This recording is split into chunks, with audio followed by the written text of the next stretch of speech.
Valentine ডেতে আমি বিরিয়ানি খাবো বলে বেরিয়ে পড়েছি বিরিয়ানি আনতে। আর এই যে আমি এখন বাড়িতেই বসে আছি, বাড়িতে বসে বসে কি আর করবো, তোমাদের সাথে কথা বলছিলাম। আর আমি এসেছি ভ্যালেন্টাইন ডেতে কি আনি তোমরা দেখবে চলো।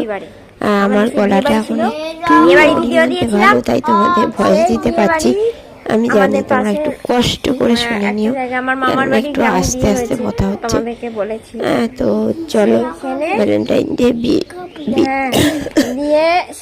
বিরাট একটা কিছু করতে পারিনি, তো যেটুকু করেছি তোমাদের সঙ্গে শেয়ার করছি, চলো দেখতে থাকো।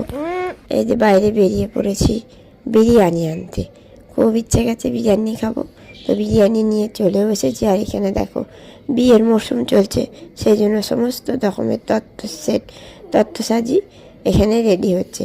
আরও একটি দোকান আছে, সেখানেও হচ্ছে। দেখো চলো দেখাই, কি সুন্দর সুন্দর তত্ত্বসাজিগুলো দেখতে লাগছে না, খুব সুন্দর লাগছে দেখতে।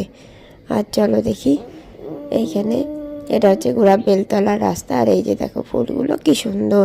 আর এই যে ভ্যালেন্টাইনটা দাঁড়িয়ে আছে ফুল কিনবে বলে। এই দেখো এইদিকেও আছে ফুল, এইদিকে আছে, এই পাশে আছে। এই যে দেখো বিরিয়ানি ছোলা নিয়ে চলে এসেছি আর খেতেও বসে পড়েছি। কী করবো, খুব খিদে পেয়ে গেছে। ছেলেকে খাইয়ে আমি বিরিয়ানি খেতে আরম্ভ করে দিয়েছি। বাবা রে, এত খিদে পেয়ে গেছে যে আমি তাড়াতাড়ি করে খেতে গিয়ে হেঁচকি উঠে গেল, সেই জন্য একটু বোতলে জল নিয়ে জল খাচ্ছি। তো তোমরা কারা কারা ভ্যালেন্টাইন ডেতে কী কী করলে আমাকে কমেন্টে জানিও। আর আমি তো এই অবস্থা হয়ে, মানে কি বলবো, আমার বর একদিকে আমি একদিকে, আমার আর কি ভ্যালেন্টাইন হয় না।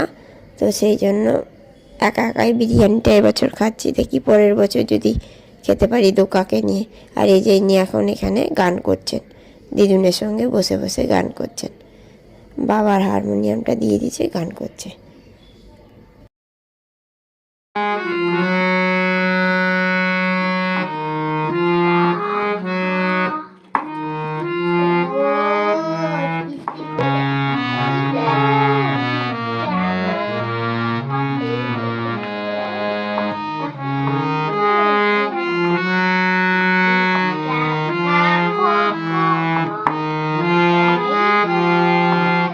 আজকের মতো ভিডিওটা এখানে শেষ করছি। Tata, bye bye, good night, সবাই ভালো থেকো। আর প্লিজ চ্যানেলটা সাবস্ক্রাইব করে দিও। টাটা।